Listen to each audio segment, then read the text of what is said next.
Hello and welcome to Hank Games Without Hank. My name is John Green, manager of the AFC Wimbledon Wimbly Womblys, currently playing in the second tier of English football in a stunning turn of events.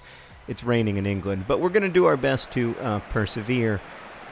It's been an interesting time for the Wimbly Womblys, not least because I'm simming a lot of games in an attempt to get to the end of the season quickly so I can switch to FIFA 17. Not going to lie about it.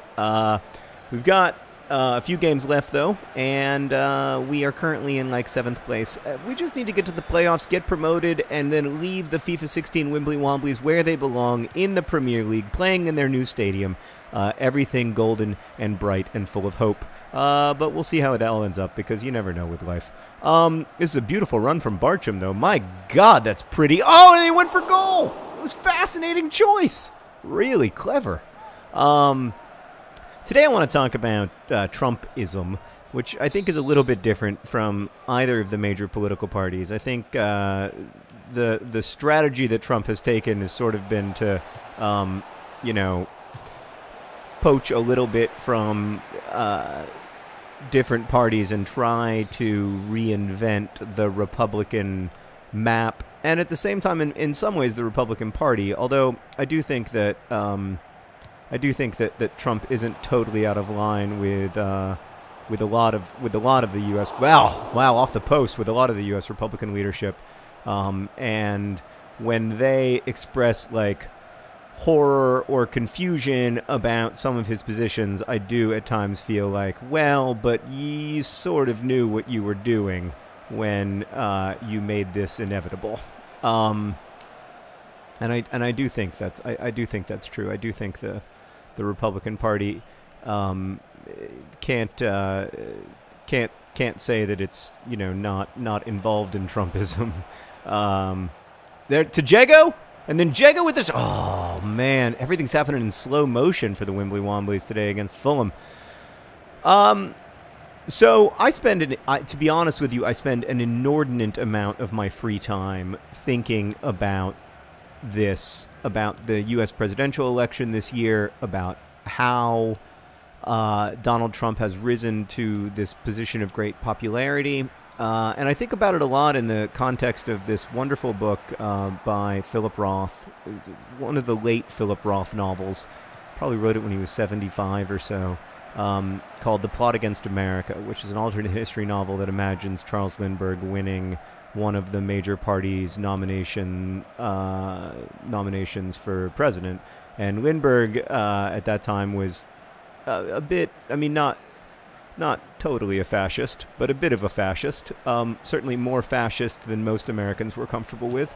And, oh, wow, almost a really good layoff in goal, but John Green can't finish. And I think we're in a bit of a plot against America situation in the sense that I don't think ultimately that I certainly don't buy any. Oh God, we just gave up a stupid goal. I don't buy any of the far left arguments that, you know, Trump is secretly working against the United States, or that you know, that he wants to be an authoritarian ruler and not you know, and not have elections in the United States in the future, or any of that stuff. I do, however. Oh, fantastic response. That's right. You can hear me calling. You can hear me calling from here, buddy.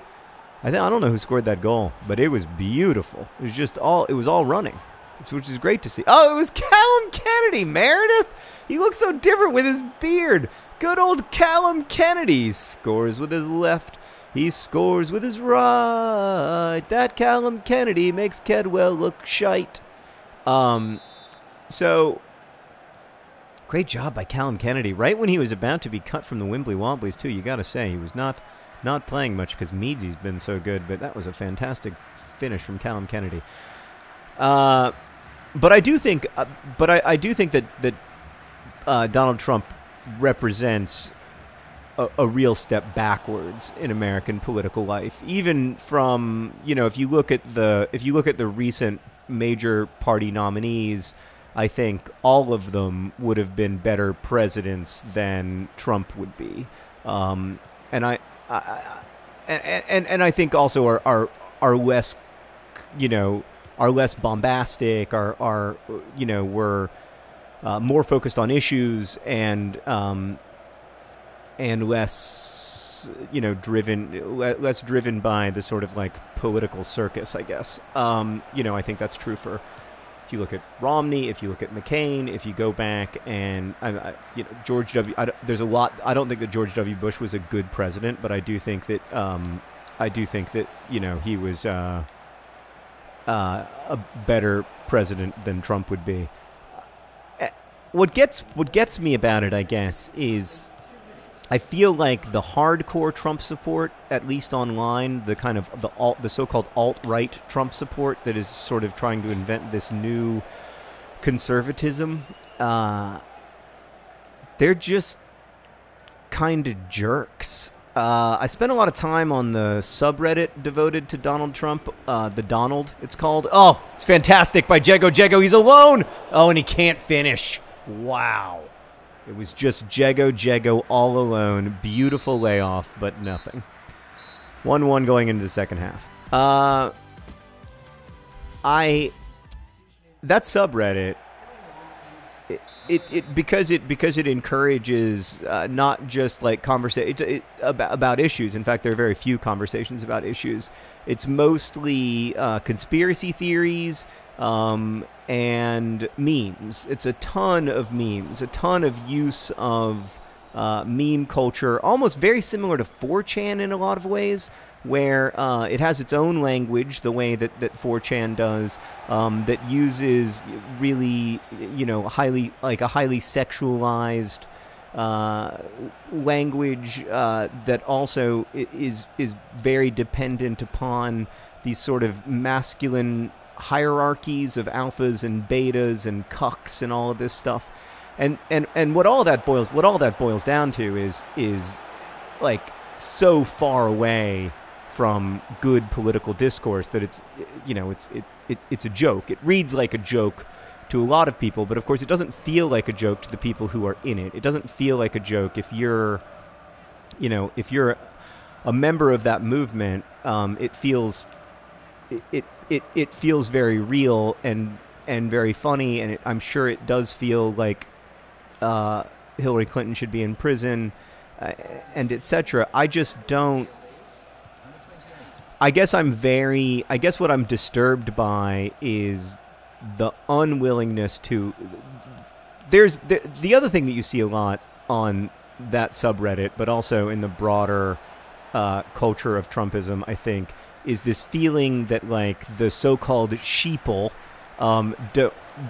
don't have, like just need to wake up or need to start paying attention, and that the members of my community are paying attention and are awoken, and the members of the outside community are not, and that's why this election is even close. Otherwise, everyone would vote for Donald Trump.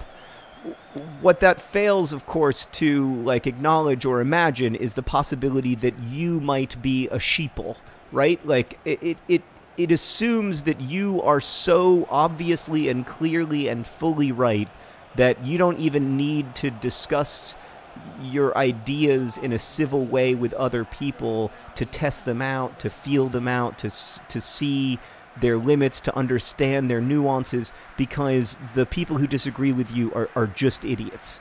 And I think that's super dangerous. I think that's a real problem in American political life, and it does make me very nervous.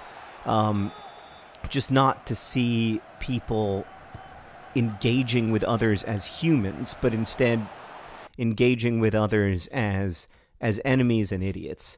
And look, I think that Trump would be a very bad president. I feel that way unambiguously.